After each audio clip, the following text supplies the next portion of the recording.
안녕하세요. 오늘은 좀 흥미로운 주제인데요. 바로 비만과 우리 몸의 자동 조절 시스템, 그러니까 자율신경계 사이의 복잡한 관계를 한번 파헤쳐 보려고 합니다. 저희가 관련 학술 리뷰 논문을 좀 깊게 들여다봤는데요. 이 자율신경계가 비만에 정확히 어떻게 얽혀 있는지, 또 이게 어쩌면 새로운 치료 전략으로 이어질 수도 있을지 같이 한번 살펴보시죠. 네, 이게 핵심은 뭐냐면요. 이 관계가 일방통행이 아니라는 겁니다. 양방향이라는 거죠. 그러니까 자율신경계 기능에 이상이 생겨서 비만을 유발할 수도 있고요. 또 반대로 비만 자체가 자율신경계를 좀 교란시켜서 고혈압 같은 심혈관 문제 위험을 높일 수도 있습니다. 서로 막 영향을 주고받는 거죠. 아, 그렇군요. 그럼 먼저 자율신경계가 평소에 우리 몸의 에너지 균형을 어떻게 잡는지 그거부터 좀 자세히 알아볼까요? 단기적으로는 그러니까 식사 후에 배부르다 이런 신호를 보내는 역할을 한다고요? 네, 맞아요. 위가 이렇게 쭉 늘어나거나 음식이 들어오면 장에서 여러 호르몬들이 나오거든요. 콜레시스토키닌, PYY, GLP-1 같은 것들이요.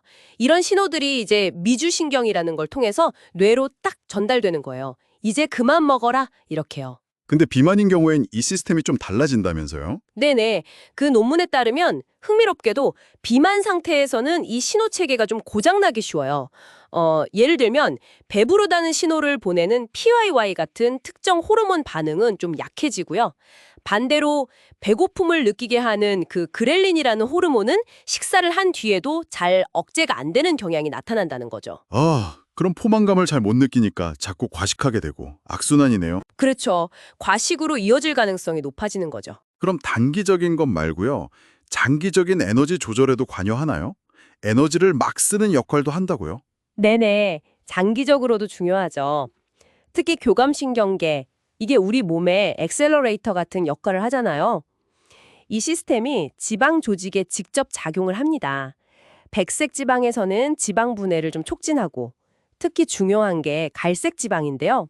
여기서는 열을 만들어서 에너지를 막 태우도록 유도를 해요. 갈색 지방이요? 어른한테도 그게 있나요? 네, 있습니다.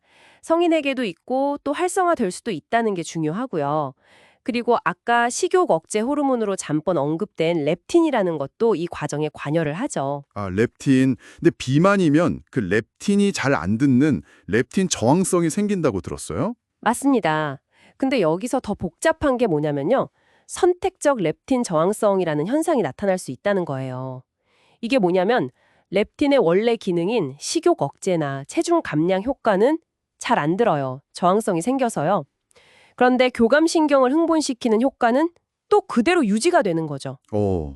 그럼 어떻게 되는 거죠? 결국엔 살은 잘 안 빠지는데 교감신경만 계속 과도하게 활성화돼서 혈압이 오른다거나 하는 그런 부작용만 나타날 수 있다는 의미입니다. 참 아이러니하죠? 네, 논문에서도 그 부분을 지적하더라고요. 비만 환자에게서 교감신경 활동이 증가한다. 특히 근육이나 신장으로 가는 신경 활동이 활발해진다고요. 근데 이상하네요. 교감신경이 활성화되면 에너지를 더 써야 정상 아닌가요? 왜 이게 체중 감량으로 바로 이어지지 않는 걸까요? 그게 바로 핵심 질문 중 하나입니다. 이 교감신경 활성화가 어쩌면 체중 증가에 대한 우리 몸의 어떤 보상 반응일 수는 있어요.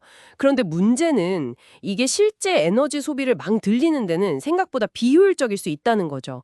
오히려 고혈압 같은 심혈관계 문제만 일으키는 좀 해로운 방향으로 작용할 수 있다는 겁니다. 그럼 왜 그렇게 비효율적인 반응이 나타나는 거죠?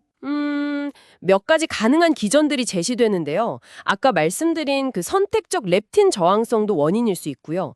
또 비만과 흔히 같이 오는 수면 무호흡증 있죠. 자다가 숨을 잠깐씩 멈추는 거요. 그때 몸에 산소가 부족해지면서 교감신경을 자극할 수 있고요. 고인슐린 혈증도 관련이 있다는 얘기도 있는데 이건 아직 좀 논란이 있습니다. 그렇군요. 여러 가지 요인이 복합적으로 작용하는 거네요. 네.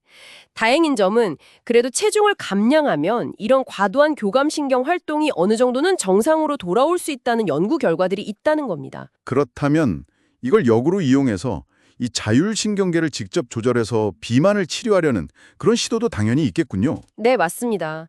현재 연구가 활발히 진행 중이에요.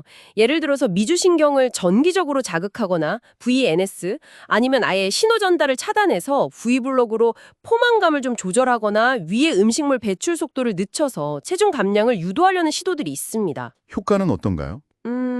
아직은 좀 결과가 엇갈리면 편이에요.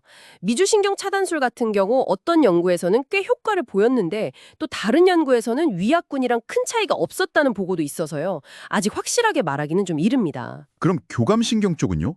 그쪽은 너무 활성화된 게 문제니까 그걸 좀 억제하는 방법도 생각해 볼 수 있겠는데요? 그렇죠. 교감신경 활동을 좀 줄이는 약물들, 혹은 신장으로 가는 교감신경을 아예 차단하는 시술 같은 것들이 연구되고 있습니다. 특히 비만이랑 고혈압이 같이 있는 경우에요. 이런 방법들이 비만 자체보다는 비만 때문에 생기는 고혈압이나 다른 대사 문제를 개선할 수 있을지 그 가능성을 보고 있는 거죠. 근데 이 신장신경 차단술도 혈압 조절 효과에 대해서는 아직 논란이 좀 있고요. 비만 환자에서는 효과가 좀 덜할 수 있다는 보고도 있어서 이것도 더 많은 연구가 필요한 상황입니다. 네. 들어보니까 정말 자율신경계라는 게 우리가 뭘 먹고 에너지를 어떻게 쓰고 심지어 비만 때문에 생기는 여러